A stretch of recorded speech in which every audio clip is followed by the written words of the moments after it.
Assalamualaikum warahmatullahi wabarakatuh. Selamat datang kepada para siswa di channel Guru Muda. Kali ini kita akan membahas materi PPKN bab 2 mengenai sistem hukum dan peradilan di Indonesia.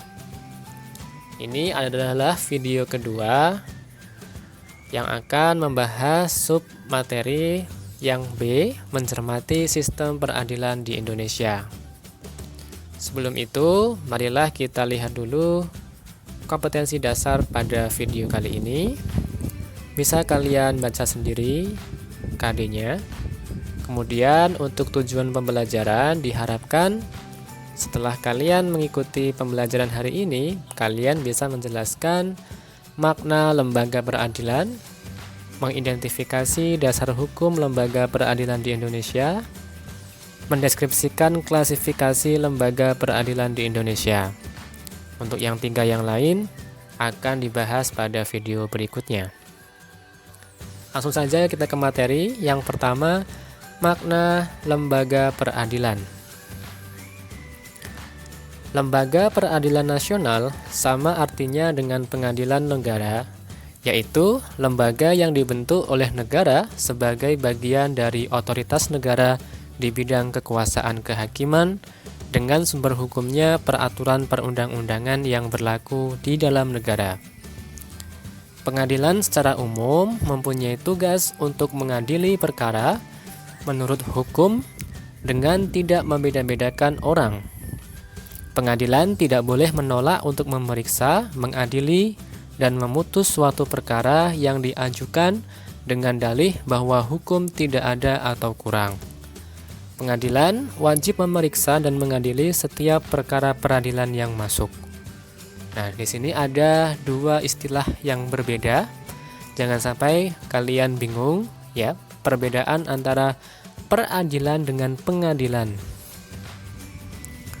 Kalau peradilan menunjuk pada proses mengadili perkara sesuai dengan kategori perkara yang diselesaikan. Jadi ini lebih ke prosesnya ya. Kalau pengadilan menunjuk pada tempat untuk mengadili perkara atau tempat untuk melaksanakan proses peradilan guna menegakkan hukum. Nah, kalau yang kedua yaitu pengadilan itu menunjuk pada tempatnya.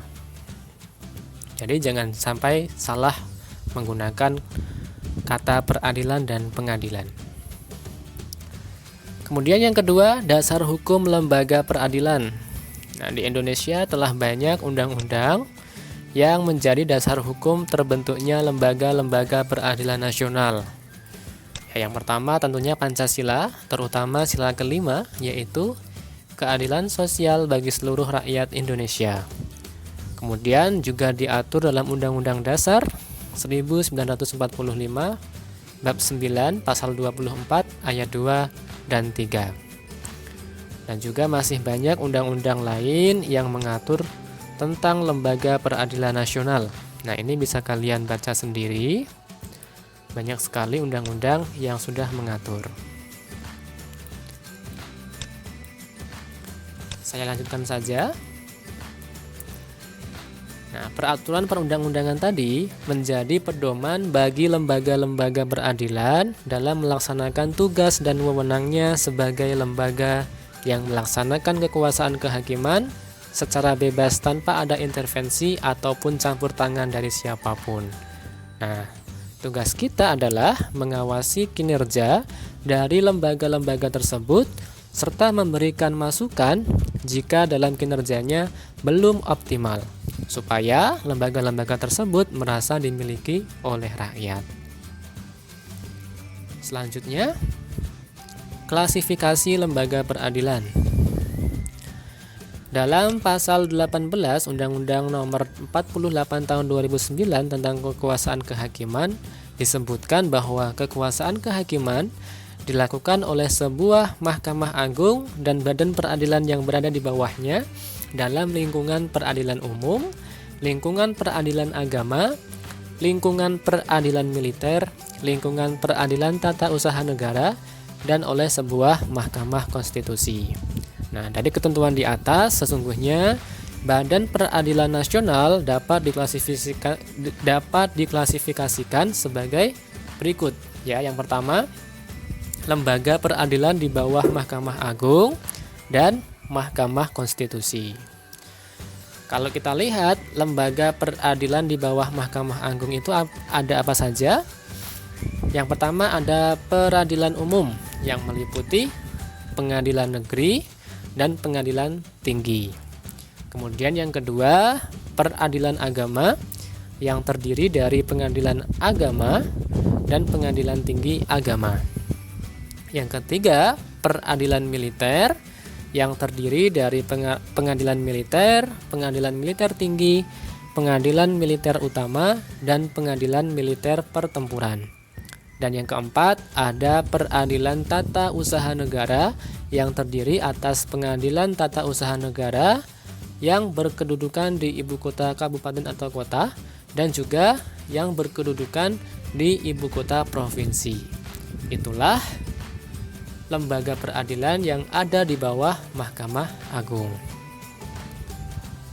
Nah, setelah kita bahas mengenai klasifikasi lembaga peradilan, selanjutnya perangkat lembaga peradilan. Untuk menjelaskan tugas dan fungsinya di bidang kekuasaan kehakiman, setiap lembaga peradilan mempunyai alat kelengkapan atau perangkatnya. Pada bagian ini, kalian akan diajak untuk mengidentifikasi perangkat dari lembaga-lembaga peradilan tersebut. Yang pertama, peradilan umum. Kekuasaan kehakiman di lingkungan peradilan umum dilaksanakan oleh pengadilan negeri, pengadilan tinggi, dan Mahkamah Agung. Yang pertama, pengadilan negeri. Pengadilan negeri mempunyai daerah hukum yang meliputi wilayah kabupaten atau kota dan berkedudukan di ibu kota kabupaten atau kota. Sedangkan untuk pengadilan tinggi merupakan pengadilan tingkat banding. Perangkat pengadilan tinggi terdiri atas pimpinan, hakim anggota, panitera, dan sekretaris. Selanjutnya, peradilan agama. Kekuasaan kehakiman di lingkungan peradilan agama dilaksanakan oleh pengadilan agama dan pengadilan tinggi agama. Kekuasaan kehakiman pada peradilan agama berpuncak pada Mahkamah Agung. Mari kita bahas yang pertama, pengadilan agama. Pengadilan agama berkedudukan di ibu kota kabupaten atau kota dan daerah hukumnya meliputi wilayah kabupaten atau kota.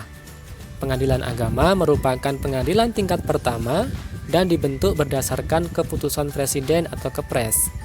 Perangkat atau alat kelengkapan pengadilan agama terdiri atas pimpinan, hakim anggota, panitera, sekretaris, dan jurusita. Selanjutnya adalah pengadilan tinggi agama. Pengadilan tinggi agama berkedudukan di ibu kota provinsi dan daerah hukumnya meliputi wilayah provinsi. Pengadilan tinggi agama merupakan pengadilan tingkat banding. Perangkat atau alat kelengkapan pengadilan tinggi agama terdiri atas pimpinan, hakim anggota, panitera, dan sekretaris.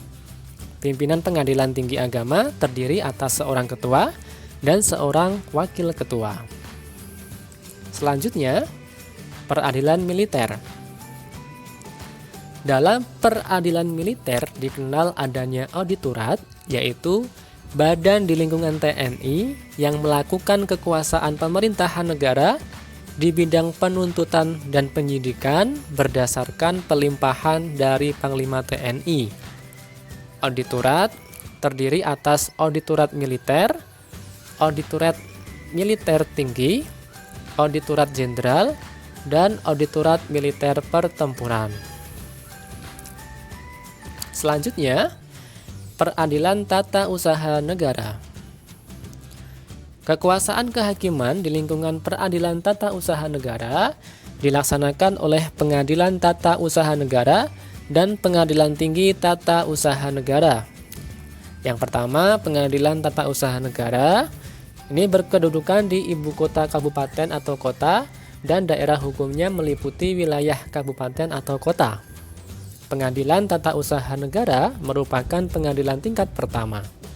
Perangkat atau alat kelengkapan Pengadilan Tata Usaha Negara terdiri atas pimpinan, hakim anggota, panitera, sekretaris, dan jurusita. Kemudian yang kedua, Pengadilan Tinggi Tata Usaha Negara.